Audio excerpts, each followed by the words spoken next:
We'll finish up Ecclesiastes. So let's start with chapter 11. Nancy, could you read verses 1 and 2 on page 1 of the notes? Ship your grain across the sea. After many days you may receive a return. Invest in 7 ventures, yes, in 8. You do not know what disaster may come upon the land. Okay, so can anyone sum up verses 1 and 2?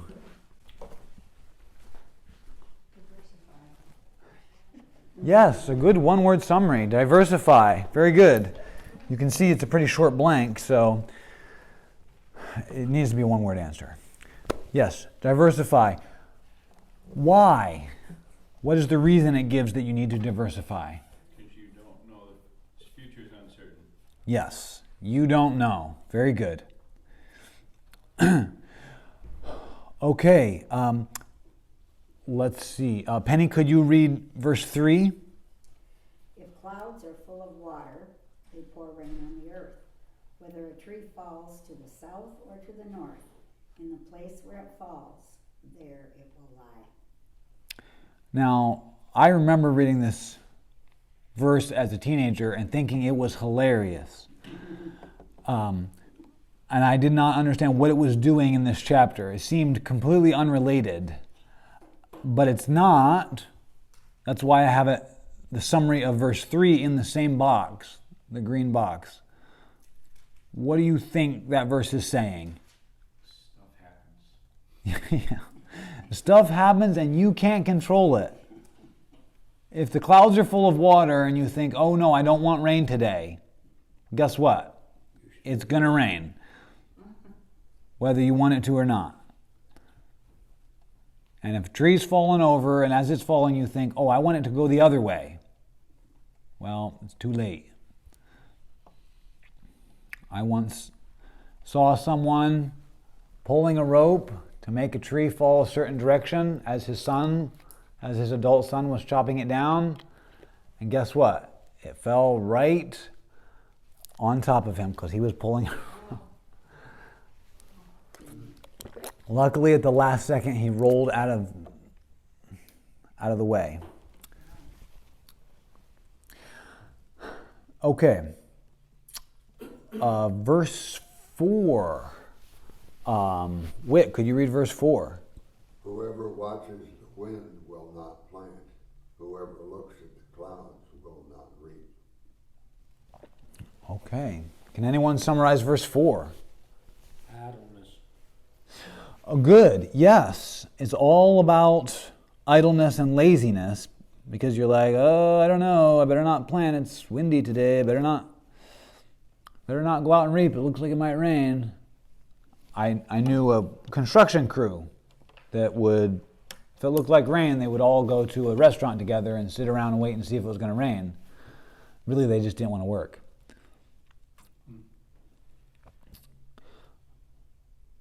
I think it also has an element of negativity and fear or something. I don't know. People hold back sometimes. Things they fear that aren't real. Okay, good. And that, I think you're getting at the connection with verses 1, 2, and 3. So you don't know what's going to happen. You can't control this world, and you also can't predict. You try to predict, you try to think, oh, it looks like it's going to be like this, so I better not work. Ron and I have a saying, very simple: pull the trigger. You know, if you think forever about something, it's gone. That's right. Pull the trigger at some point. That's what he's saying, and that's the theme in this, as you see down in verse 6. A very similar thing. It sort of wraps it up. Sow your seed in the morning, and at evening, let not your hands be idle, because you don't know which is going to succeed. So just do them both, because you don't know. You can't predict it. You can sit around and think and make the perfect plan and predict what's going to happen, but the bottom line is you don't know. So just do it. Very good. Okay. Verse 5. Bill, could you read verse 5 for us? Yes. As you do not know the path of the wind, or how the body is formed in a mother's womb, so you cannot understand the work of God, the maker of all things. Good. So we're starting to see a theme here. You don't know. You can't control it. You can't predict it. You can't understand it. So summary of verse 5, I'll just give it to you. Something along the lines of, you can't understand this world. The works of God, He's the maker of all things. He made everything. You cannot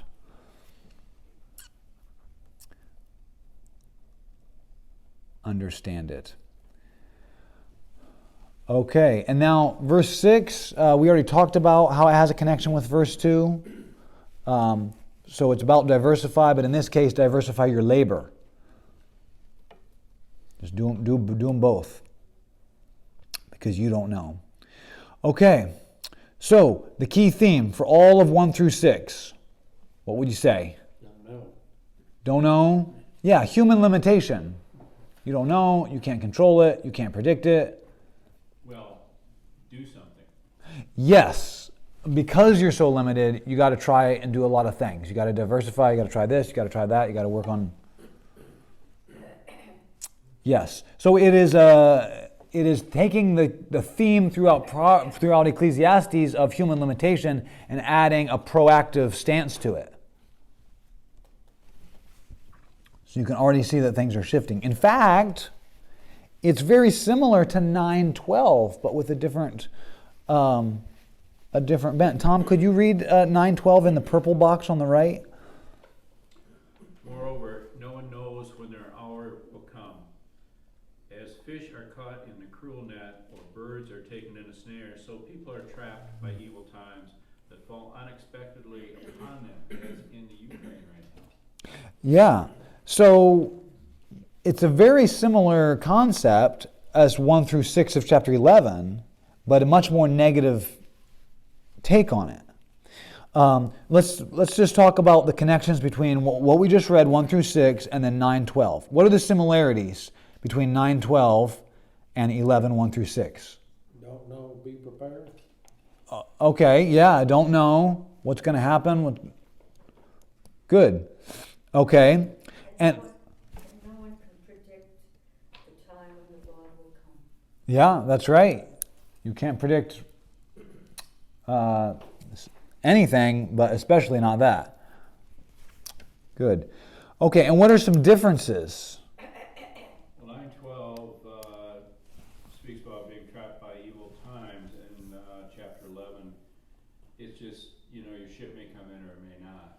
It's not really talking about the depression of evil fighting against it, just things happen. Yeah, and so it has more hope because you can do something about it. You can diversify. You can try different things. It's not just like, well, it's hopeless. Like verse 9 has a lot of despair, or 9:12 has a lot of despair, but 11, 1 through 6, still things happen and you can't control it, but there's a little more hope. Good. 9 to 12 includes the providence of God. That's the encouragement. Chapter 9, verse 12. Yes. Well, no, I'm sorry. Chapter 11 includes the providence of God, whereas chapter 9 does not include the providence of God, and that's the big difference. That's the key difference. Notice that little, you can't understand the work of God, so it's still about human limitation, but it mentions He's the maker of all things, and that becomes the theme for these last two chapters. So chapter 11 starts to introduce some awe and wonder of God. You can't understand this world. You can't understand the work of God. You can't understand the world, which is God's work, what He's done. He's the maker. Very good. Okay, Bronwyn, could you read verses 7 through 8? Light is sweet as it pleases the eye to see the sun. However many years anyone may live, let them enjoy them all. But let them remember the days of darkness, for there will be many. Everything to come is meaningless. Okay, so verse 11:7, I think, is an important verse because it helps us understand this. It gives us a clue to this theme of meaninglessness and hevel. Since we can't control life, the only thing that's in our power is our attitude towards the present moment. The sunlight on your face can be sweet to your eye. That's the only thing in your power is your attitude towards the present moment. A little thing that's right in front of you, you can appreciate that, you can find satisfaction in that. But you don't know the future, you can't control the world, you don't understand all the works of God. So, Enjoy life, but remember the past. right, and so you remember the hevel, but enjoy what's right in front of you. Yeah. Friendship, sunshine, even good and bad. You need to know the hevel, because both good things and bad things in life are gifts from God. This seems to predict there will be days of darkness ahead, where there will be many. Not in the past as much as in the future, like when your teeth fall out and your shoulders are weak and your legs totter. Yeah, that's coming. And death. Yeah. Yeah, enjoy all the days of your life and the days of darkness that are coming, old age and death. And then, of course, the mindset of the ancient world was, the Old Testament time, was that a dead person was dead until the end of time. Right? Daniel said in the resurrection, on the last day. Abraham's bosom. Well, they didn't.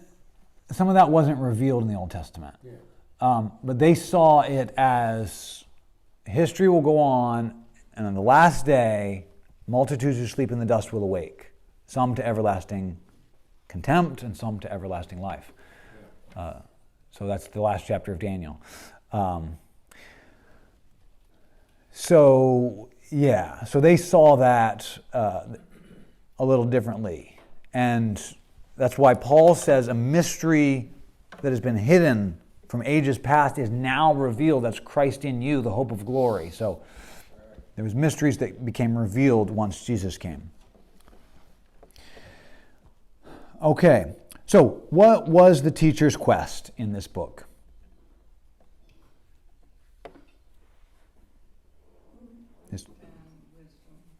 Yeah, well, yes. I have to understand life, to use wisdom to understand life, everything that's done. He says it in a lot of different ways throughout the book. Another way to say it would be to understand what is good for humans to do.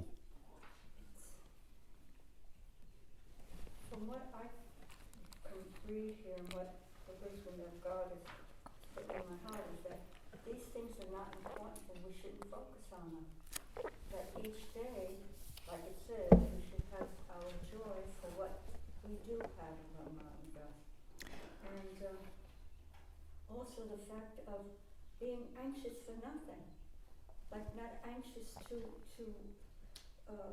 know the path of the wind, or to know when it's going to snow. All the things that we put such emphasis on, that is really unimportant, that we should really be only focusing on the Lord and stay in a place of peace and control. Yeah, you're absolutely right. Thinking about Jesus' words, I mean, I want to get back. I speak for myself, and I think it would make my life a lot easier because I'm putting my priorities in their proper place.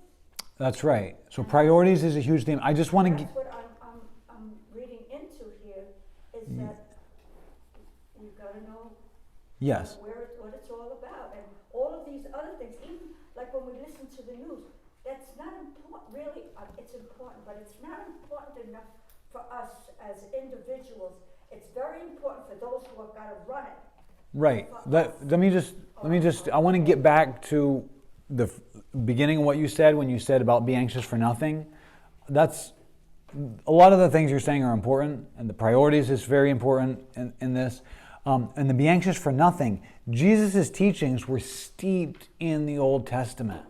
You think about his life growing up, searching the Scriptures, meditating on the Scriptures. The description in Psalm 1 of the righteous man is an unattainable description for any of us. But Jesus was that way, meditating in the Word of God day and night. And so you hear it come out. Sometimes you think, was Jesus quoting Ecclesiastes when he's talking about be anxious for nothing? Well, I don't know if he was quoting that or referencing that or alluding to that, but his thinking and his teaching was drenched in all of this Old Testament wisdom. And in him are hidden all the treasures of wisdom and knowledge. So you're absolutely right. And one of the big takeaways is that in studying this is a deeper understanding of Jesus' words, be anxious for nothing. Also, with what you were saying, like the words, all those words that Jesus spoke was all spiritually inspired by God. So that's where our focus should be on what he has said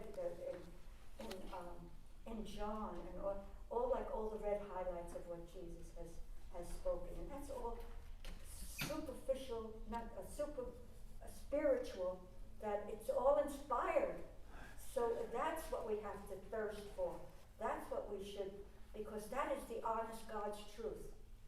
Yes. I don't know if I took you off on that. Well, yeah. There's a lot there. And yeah, I went maybe in another direction. it's okay. We just don't have time to unpack all of that. I know, I'm sorry. But no, it's all very good. Okay, so his quest was to understand life, to understand what's good for humans to do, and that includes satisfaction in that. And why did his quest fail? Why did the teacher's quest fail? He said at the beginning, I'm going to search with wisdom and I'm going to figure out the scheme of things. What's good for people to do. We talked about this last week. He didn't conduct it by prayer, I would say, or by seeking God. Right, yeah. So the second blank there, he did it on his own. You remember he said, I have seen this, and I've seen this, and I looked and studied, and I've seen this. I did it all by wisdom. So he actually wasn't conducting it by wisdom, because wisdom starts with the fear of God. Amen. So he actually didn't conduct his search via wisdom. He thought he was. He was super smart. But as we saw last week, his own search of what he could see, and that's part of why it uses the phrase under the sun all the time, but his own search led him to despair and folly. So it was experience by experience or experimenting? Well, he didn't conduct it with true wisdom, Right. is what the blank is. Didn't, yes. Yeah, he was doing it by experience, what he's seen. He was doing it on his own. And it led to despair, and it led to folly. And if you think about this, this has always been man's problem, to get knowledge for ourselves instead of listening to God. Think about Genesis 3. Eve knew God's command, but she wanted to get knowledge for herself. That fruit looks good. It was good for food. It was pleasing to the eyes, and it was desirable for gaining wisdom. She said, I know what God said, but I want to know for myself. And she took the fruit. That is man's perennial problem. I think Adam chose Eve over God.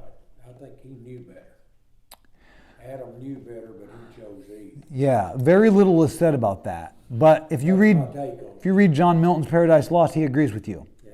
And he has a whole pages of Adam thinking through whether or not he should. But anyway, but I don't. That's above my pay grade. Opinion. Yeah. Okay. So think about man. Man, choosing to know for yourself is putting self at the center. I'm going to get knowledge. Instead of, you know what, God's at the center. What he says, that's enough for me. I don't need to know it for myself. I just need to know what he said about it. Okay, so why was it so, his journey was excruciating. You just hear the despair. Why was it so frustrating for him? He's going back and forth and back and forth. Why was his quest so frustrating?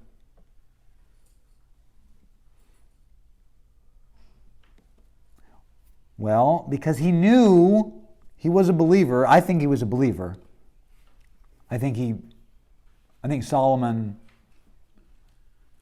really got into some trouble in his life. But when you look at this, at the end of his life, looking back over all and seeing the folly that he lived his life in, experimenting with, I denied myself nothing my eyes desired. He gave himself all this pleasure and all these different things.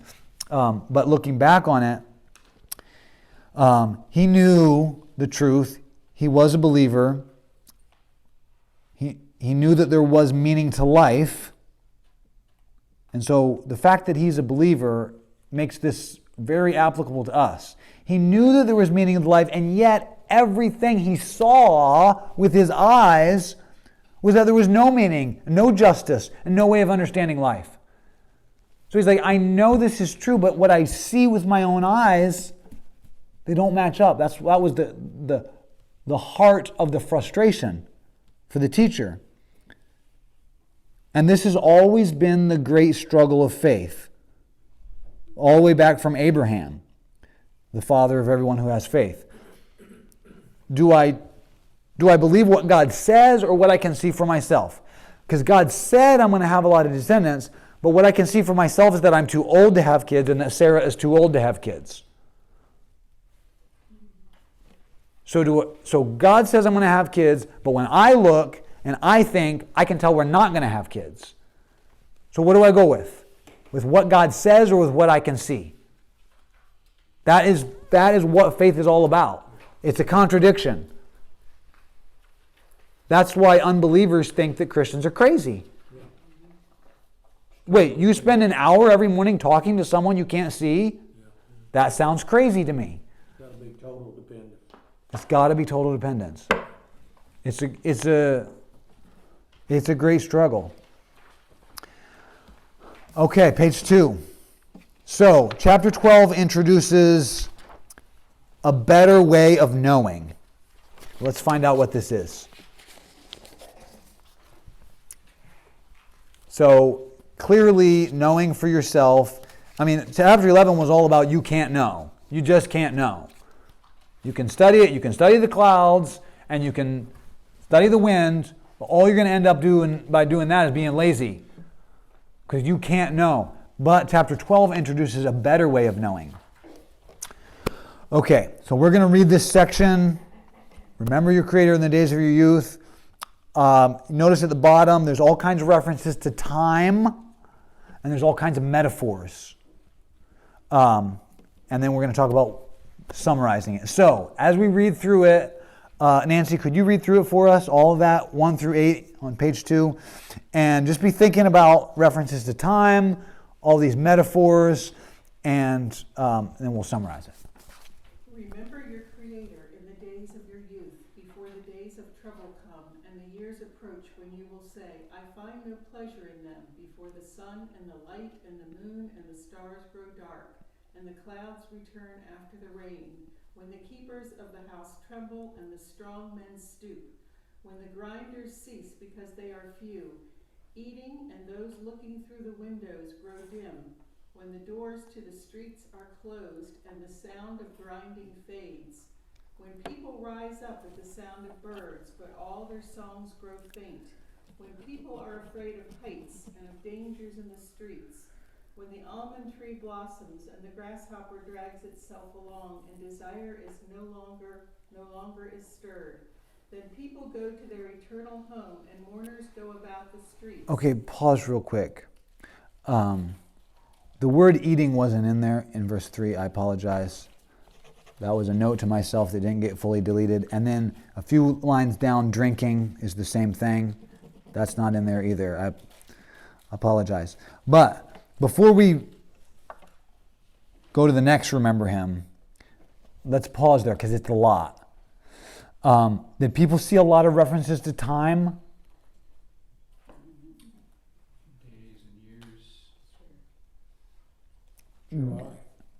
Days and years in your life, good. What about specific words?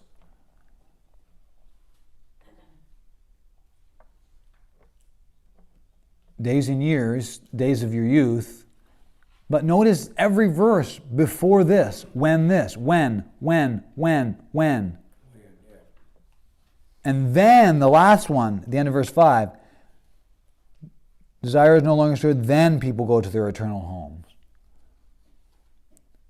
So you got the days of youth, and then all these metaphors for what? People go to their eternal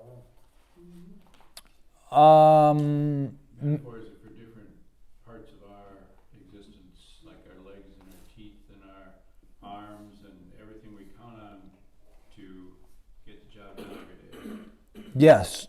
And what do the metaphors say about those things? They're going south. Yeah. Right? The grinders, your teeth cease because they're few. Now, of course, they weren't having dentures back then. And they weren't having hip replacements either. Right. So, yeah. So things, I mean, you remember the Old Testament verse that says eye for eye and tooth for tooth? I was like, well, geez, I mean, and you get a tooth knocked out, you just go and dentist puts it back in or whatever. But an eye, that's a big deal. Well, a tooth was a big deal in the ancient world. Because once it's out, it's out. And you only, But anyway, yeah, so all the things, just like what Tom said, all the things we depend on, as we get old, get worse and worse. What are some other metaphors in there for old age?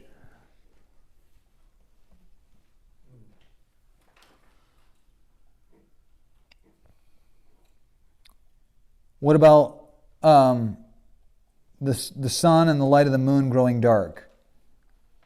You're getting cataracts. Yeah. Clouds return after the rain?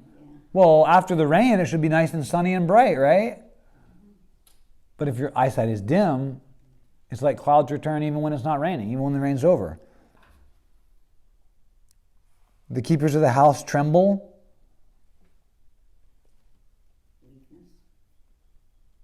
Yeah, but specifically trembling. Yeah. I mean, when I was a kid, I did this experiment for science class.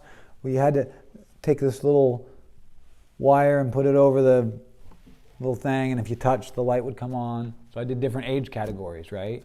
My grandfather, who was like 80, he touched it like 10 times because his hand was real shaky. Strong men stoop. I mean, What about the rise of the sound of the birds? You wake up in the morning and then it grows faint as you grow old. yeah.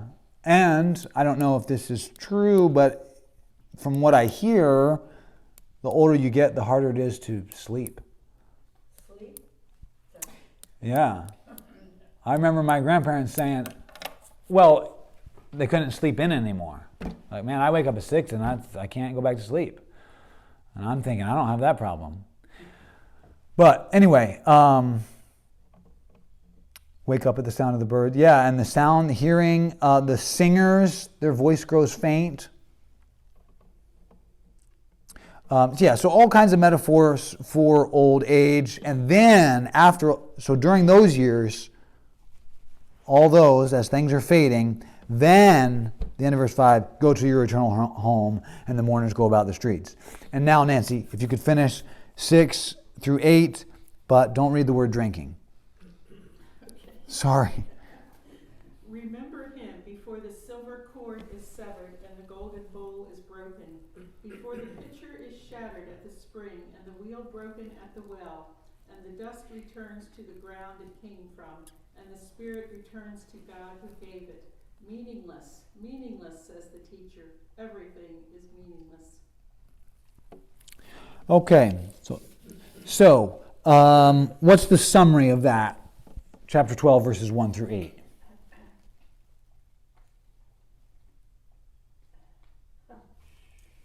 Remember God.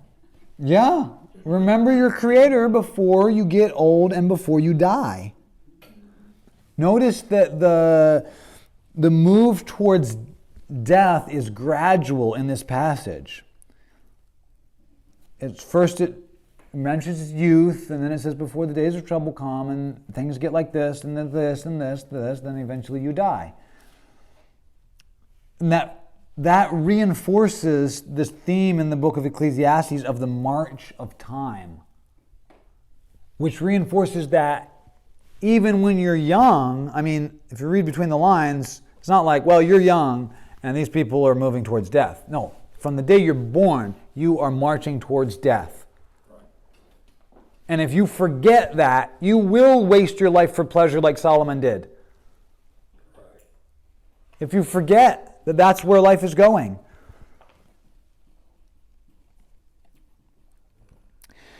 Okay.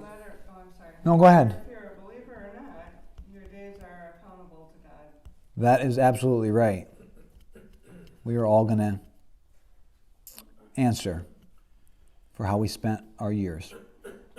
I read the Living Bible, I guess, and it's really clear to me, and I like it. And would you mind if I read verse 5 just to give an example? Sure. Remember him before you become fearful of falling and worry about danger in the streets. Before your hair turns white like an almond tree in bloom, and you drag along without energy like a dying grasshopper, and the caperberry no longer inspires sexual desire. Remember him before you near the grave, your everlasting home, when the mourners will weep at your funeral. Just like you drag along like a dying grasshopper, that illustration means a lot more to me than what we read here, and the grasshopper drags itself along. Well, it does, but we're reminded that's how we drag a leg, Yeah, absolutely. I mean, if you think of grasshoppers when they're young and they're hopping like 100 times more than they can, they even kind of seem to fly a little bit. I'm not really sure what they do, and to picture a grasshopper just barely, you're like, whoa, what is wrong with that? It's on its last legs, so to speak. Yeah, you're right. The Living Bible is an excellent paraphrase. And especially if passage is difficult, if you read it in a standard translation and you're like, I don't know what that just said, Living Bible is a great way to go. And especially if you're going to try to read like a whole book like Jeremiah. You read the book of Jeremiah in, the New King James, and the average person is going to be like, I don't know what that just said. But you read it in the Living Bible, and that can help give you a whole picture of the... How you read the Message or something? Yeah. Mm-hmm. Okay, so what are some areas of exploration? There's a few areas of Solomon's exploration that are mentioned in this poem that we just read. Anyone see any of them? Life to death. Life and death. Yeah, he explored that a lot. What else? Work. Yeah. Trying to work on your fortune or building a fortune. Yeah. At this stage, basically, if you think of your hands as your main tools for work, you know what I mean? It's almost a metaphor for I work with my hands. Even if you don't work with your hands, you use your hands a lot. How about awareness? Awareness. Oh, awareness? Yeah, yeah. So you're not working anymore. Pleasure was a big theme that he explored. Music was something he explored. Eating and drinking. If you think of eating and drinking as a unit, then yeah, that's all that stuff is going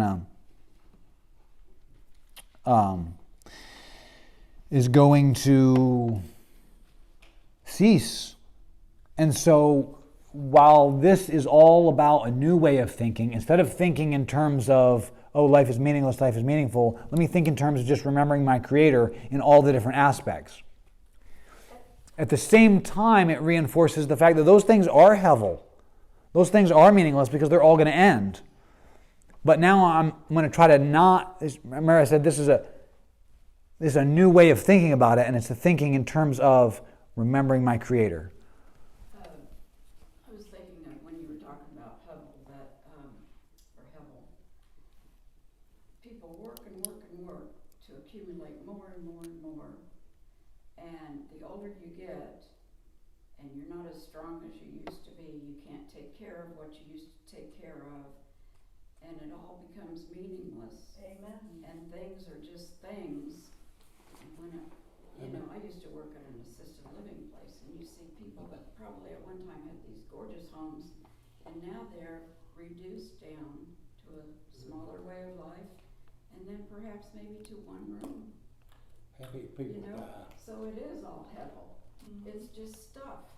Well, Ron and I just went through this when we moved to Florida in January. We had to kind of clean out our house up north, and there was a lot of stuff in it that we just didn't need or never would need, but we at one time thought we did. So it's gone. Yeah. How many people die that have a lot of money and give it to their kids and their kids squander it? Not my parents. Yeah, but a lot of people do. They hoard all their life to get money, won't buy anything for themselves, and are tight. And then when they die, they leave their money to their kids who squander it. Yes. And that is a big theme in Ecclesiastes. Solomon saying, I don't know, I do all this work, but I don't know if the person who inherits it is going to be a wise man or a fool. So even trying to leave a legacy, even that's meaningless. So, all the areas that Solomon explored, all of them are hevel. It's all gonna pass away.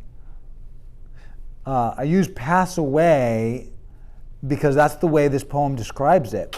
It's slipping slowly away in old age, and then it's totally gone in death. Those are those blanks. Pass away is slipping slowly away in old age, and then it's totally gone in death.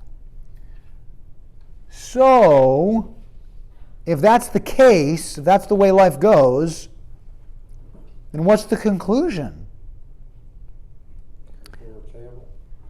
According to this passage, the conclusion is everything is slipping away, so remember your Creator. That concept isn't just remembering like, oh yeah, I forgot, I am created by someone. That's not what that means. Remember your Creator is a way of life, a way of thinking about every activity. Surrender. So, right now, when I'm eating food and I have all my teeth,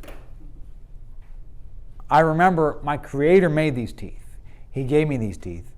That's why I can eat and enjoy this food. But someday, I'm not going to be able to enjoy corn on the cob as much as I can now, because these are going away. So every aspect of your life, we're going to get into this a little bit more, and I'll explain what that steel block is doing there with the hole in it. Remember that image. That image is seared into my mind. I'll tell you why in a minute. Okay, page 3.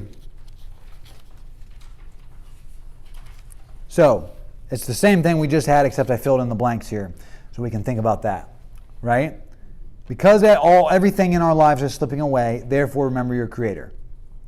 So, question is, Now, in light of what's above, do you see why it was so important for the teacher to prove to us that everything was hevel? Before you read the answer, do you see it a little bit? Yeah. Okay, so here's the answer.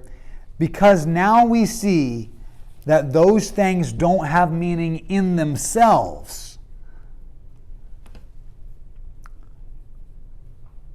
But if we remember our Creator as we work and rest and eat and drink and mourn and rejoice and laugh and weep and build and tear down, if we remember our Creator while we do those things, then those things can and do have meaning, even though we can't see it clearly.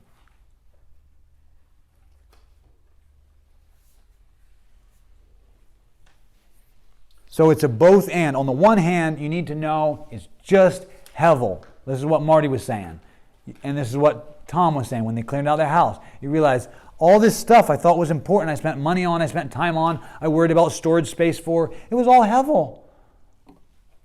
I could have been doing something that mattered instead of paying for that storage unit or skiing or whatever it was. With what you just said, you said, remember your Creator. And then what came to mind is, remember your Creator in all things you do.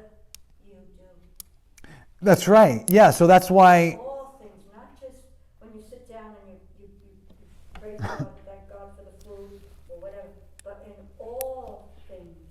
Yeah, so if you're... That's why I have that list of stuff. If you're working, if you're resting, if you're eating, if you're drinking, if you're going to a funeral, if you're going to a party, whatever you're doing, remember your Creator. So that's why remember your Creator becomes, for the teacher, is becoming a way of life.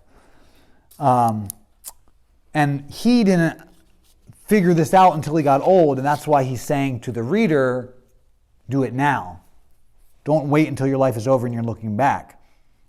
So, the next paragraph says, a better way of thinking about the contradictions of life, because remember, contradictions is the big problem in this book, is not to try to solve all of them, but simply to remember that you're a creature. You don't know how all the pieces fit together. And you don't need to know because you're not the creator. As long as you know that it does all work together, then you can just do your small part on the assembly line and trust that the Creator is going to use it all together for something meaningful. So, that steel block on the other page with the hole in it. So one summer I was working in a factory and I would have this huge barrel of thousands of steel blocks. And I would pick one up and I would set it on this thing. I would pull down the drill press, and I would bore a hole in that block of steel, and then I'd drop it into an empty barrel. And then I'd pick up the next one.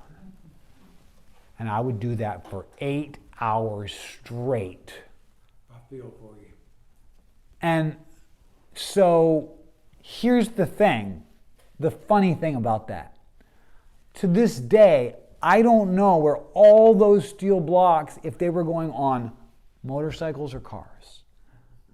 Because the factory I worked at sent a bunch of stuff to Harley Davidson and a bunch of stuff to some other automobile company.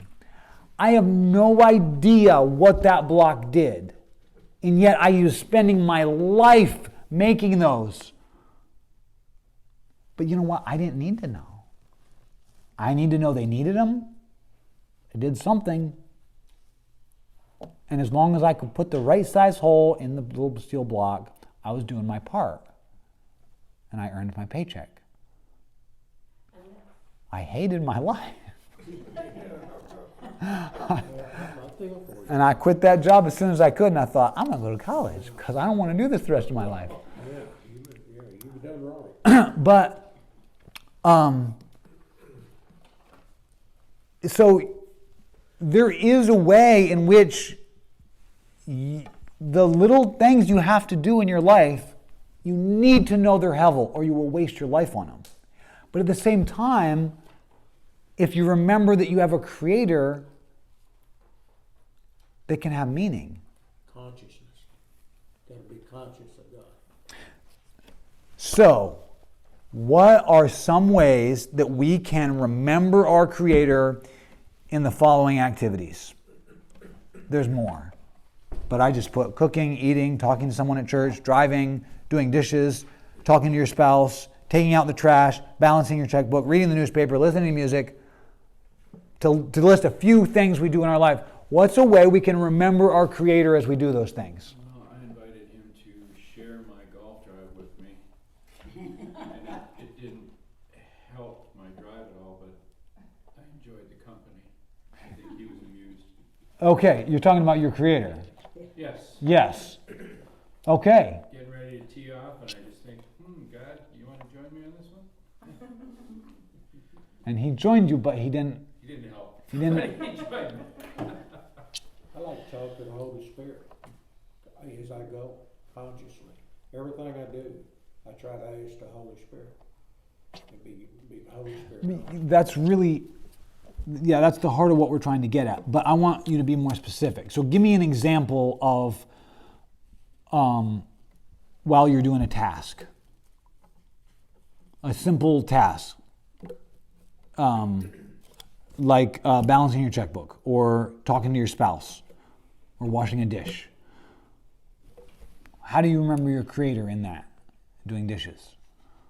Marty?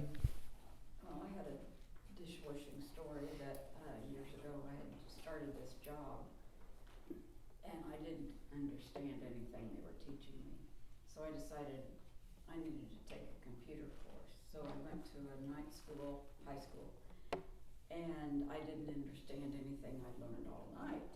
So I had an all day or all night, and I went home and there were some dirty dishes in the sink, and I stood there crying because this was the only thing I'd understood all day. So I've told that many times to people, and I think that what I realized at that time, maybe I didn't need that job. Maybe I needed to be at home with my kids. And so when I think about washing dishes, that always brings that back. And when I say I'm washing dishes, I'm thankful I've got hands that I can wash them with. I'm thankful that we have a nice house with a sink and running water. And you think about all those people that didn't have any of those things. Okay, so I want to try to take out some of the poignant points of what you just said. Human limitations. You know what? I don't get that, but I know how to do this. Right? So that's humility. And then out of humility is born thankfulness. At least I understand this. I have hands, I can do this. I'm spending time with what's more important than money is my children. Though that is where happiness and satisfaction in life comes from. So thank God you didn't understand either of those things, because it made your life better. It made you a more thankful person. Imagine what life is like for a person who's angry whenever they have to do dishes. And I know people that way. Whenever they have to do some little task, it makes them angry. And life is like chock full of little annoying tasks. So you can find happiness and thankfulness and humility and a chance to commune with your Creator. If the more mindless the task is, the more you can talk to God while you do it. And you're thankful for the ability to do it. Yeah. Whether it's meaningful or not, it's not the quest. The quest is thankful to God that we're here to do it. And to add in the other side, that we do need to remember that some of these things are hevel. To add in that, if that's the attitude you have, and God, I'm thankful that I can do this, and you're going to go play the slot machines, and you're like, thank you, God, that I have an arm and I can pull down this lever and I have all these quarters. I think you're going to be able to tell, maybe this isn't the best use of my time or the best use of my quarters.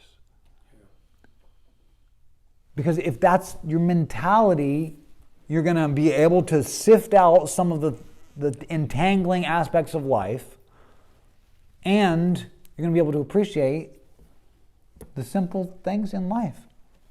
Well, you're going to say something else? No, they're doing it in God's will. Yeah. And Bronwyn, what were you going to say? So you think Solomon is saying, seek these things in your youth while you're still young, and have a mind to do that, because age works against you, not for you. And so to seek these priorities as while you're young. Well, age works against your body, but age also hammers into you this lesson that these things are hevel. So if you learn them while you're young, you're going to be much better off than if the faultiness of your body forces you to learn that lesson. Does that make sense? Mm-hmm. But yeah, learn them while you're young. Learn what matters. What's right, what's wrong. Yeah, and that you have a creator, and that you're just a creature, and you're not going to understand everything, and that's okay. That's the way we are. Humbleness and thankfulness. Through life, we need to be humble and thankful. Yeah. So is this book written for old people or young people? I think it's written for both. Oh, yeah. I think it is too. I think if your mind is still sharp enough to understand what you're reading, this book is for you. What were you going to say, Marty? Another thing, if a person's ever been without a job that really needed to have a job, you're very thankful when you get that job. And whether it's punching holes in steel blocks or I was a deli manager, and there was a fellow that worked in that department and had to mop the floor. He would gripe about it every time, and I said, well, this is the way I look at it. This is the job that I have, and I'm thankful for this job. And unless I'm willing to go out on my own and find something different or better to do, this is what I've got, and I'm thankful for it. Did he listen to you? I think he did. Well, that's good. Because, yeah, I mean, And faith that you'll get another job. yeah, or acceptance that this is the only job I can have, especially if you think about in Solomon's day, you were not getting another job. If you were a blacksmith, you were a blacksmith. Yeah, true. Well, before we moved down here, Ron and I, one of our jobs was to clean the bathrooms in the church. And we were happy to do it, just mopping was an important thing. It was important. Mm-hmm. Amen. Yeah. Good. Yeah, it's important for a lot of reasons. One small reason is that if a visitor comes to your church and the floor's filthy, They're not coming back. yeah, it's not a good testimony. So, yeah, it is important.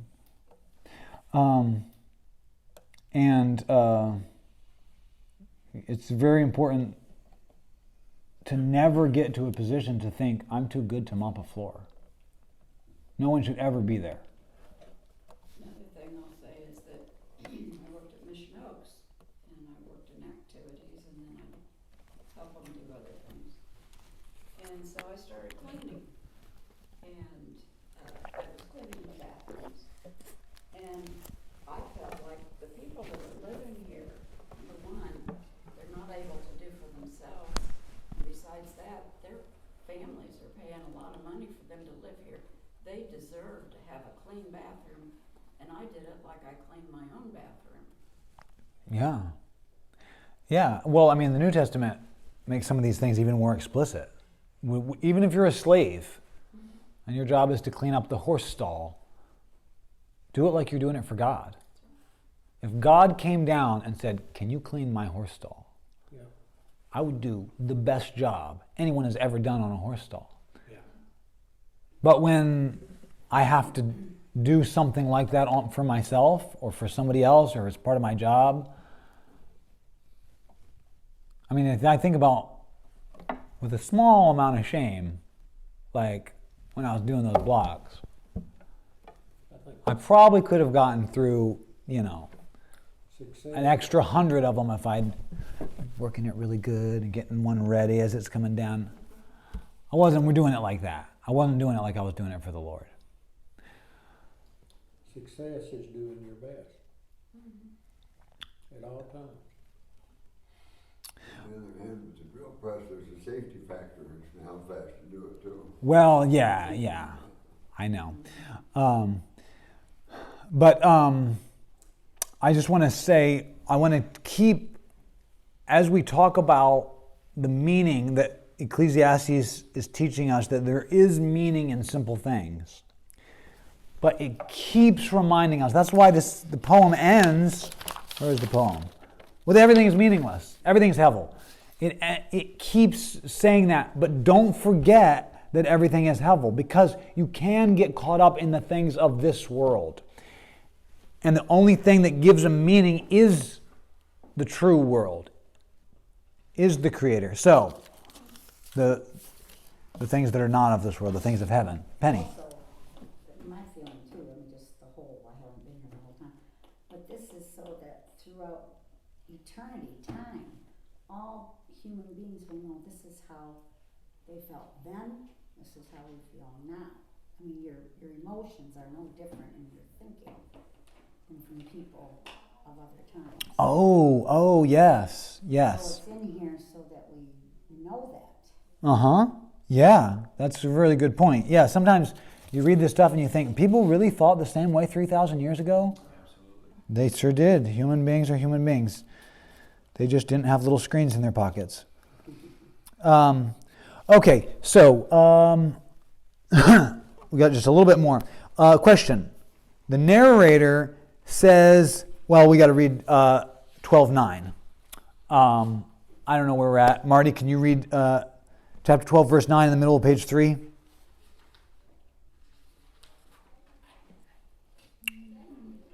only was the teacher wise, but he also imparted knowledge to the people.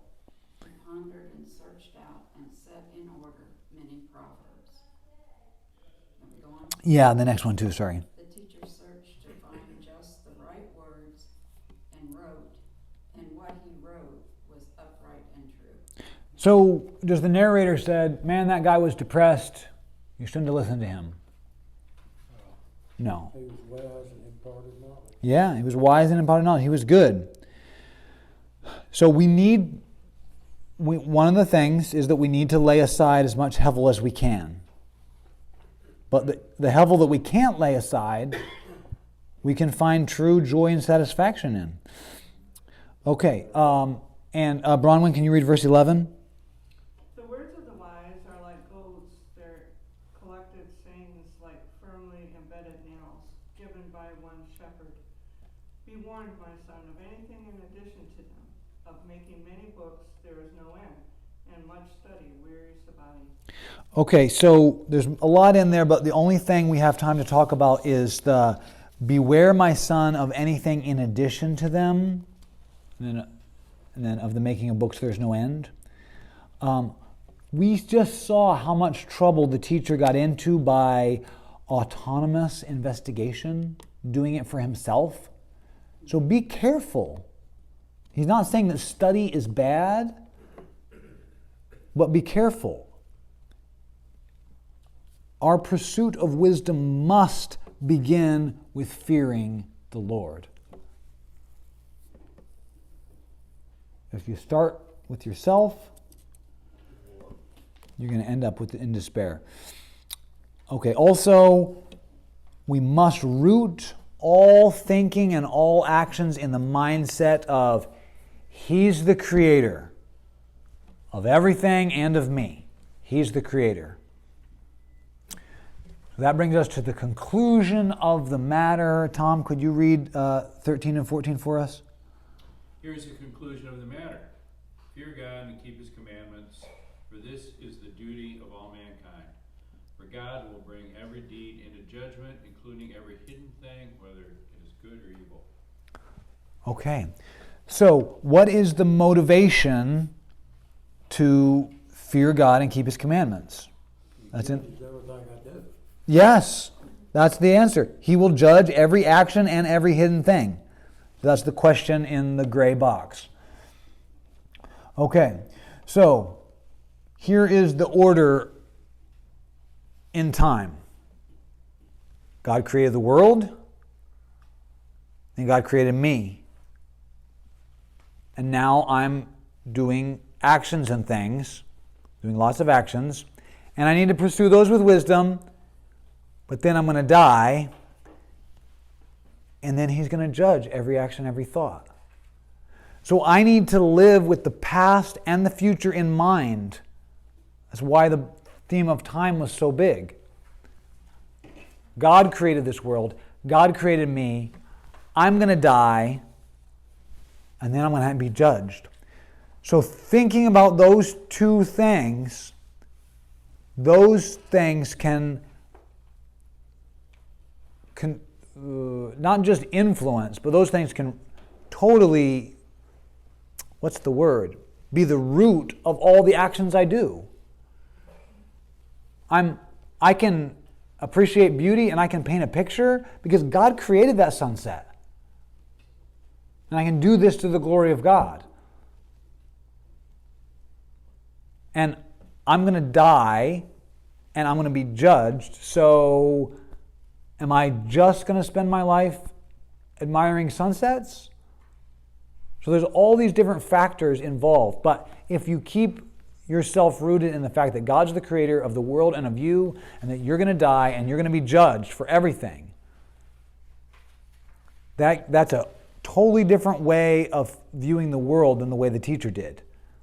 When he said, I have to figure it out. And he was mad because he couldn't. So, earlier, the teacher thought that time and death made his actions meaningless. But it actually turns out that death and judgment make everything we do meaningful. I mean, think about it in terms of the Olympics. If you're training and you're training and you're training, but you never have the day where the judges judge you, then you were wasting your time with all the training. That's right. Why keep score? What's that? Why keep score? Yeah, that's another good example. Like if you're playing the Super Bowl and the scoreboard, No score. if there's no score, then why are you working so hard for all that yardage? BL. Yeah, that's exactly right. Now, the difference with the Super Bowl analogy is those guys are working for their own glory. Yeah, But we're living our lives for His glory. that's right. Let's pray. God, I thank you so much for this book of Ecclesiastes. I pray that we would not just be hearers of it, but we would be doers of it, and we would see that there are things in our life that are heavy and that need to be replaced with things that are meaningful for your kingdom and for your glory. God, I pray that we would take to heart what we've been shown about our own limitations, and that you would root out all pride and all self-seeking, and that we would live our lives as an offering to you, as living sacrifices. Whether we're doing something important or something mundane, help us to do it for you, God. We ask this in the name of your precious Son, Jesus Christ. Amen. Amen. Yeah, next week we're starting Job. Job. So read Job 1 through 3.